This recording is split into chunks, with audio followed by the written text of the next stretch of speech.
রাতে রাতে বন্ধুরা দেখো কাতলা মাছ নিয়ে নিয়েছি, একদম ধুয়ে নিয়েছি। এবার নুন হলুদ মাখিয়ে নেবো সুন্দর করে। তোমরা সবাই কেমন আছো? আশা করি সব ভালো আছো। রিঙ্কিদের মিশরা তোমাদের সবাইকে স্বাগত। আর তোমরা কোথা থেকে ভিডিওগুলো দেখছো আমার, সেটা আমাকে কমেন্ট করে জানাবে অবশ্যই। আজকে কাতলা মাছ দিয়ে একটা রেসিপি করব, গরমে পাতলা। সাথে থাকো, দেখো কিভাবে করি। তেল বসিয়ে দিয়েছি গরমে, তেল গরম হয়ে গেছে। আমি এবার মাছগুলো ছেড়ে ভেজে নেব।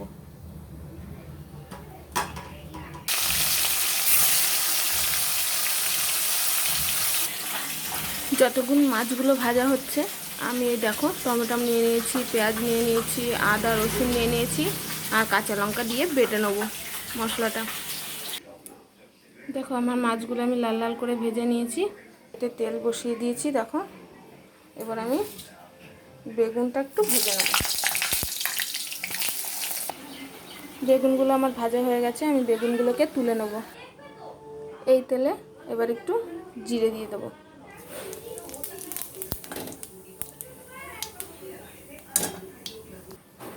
এবার আমি আলুগুলো ছেড়ে দেবো।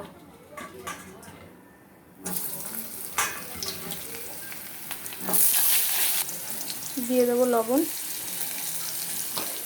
আর দিয়ে দেবো হলুদ।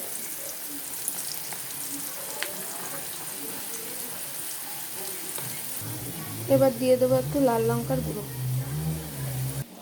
এবার দিয়ে দেবো এই বেটে রাখা মশলাটা। মশলাটা দিয়ে এবার ভালো করে কষিয়ে নেব।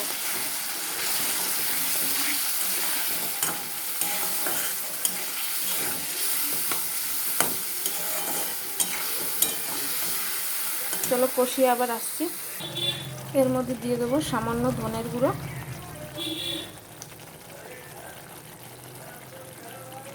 আর সামান্য জিরের গুঁড়ো।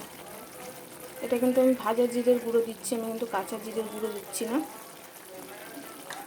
দিয়ে ভালো করে কষিয়ে নেব। দেখো আমার মশলাটা পুরো কষে তেল বেরিয়ে এসছে। এবার আমি জল দিয়ে দেবো।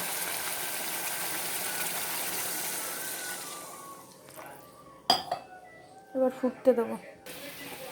দেখো আমার ঝোলটা ফুটে গেছে। আমি এর মধ্যে বেগুন আর মাছগুলো দিয়ে দেবো।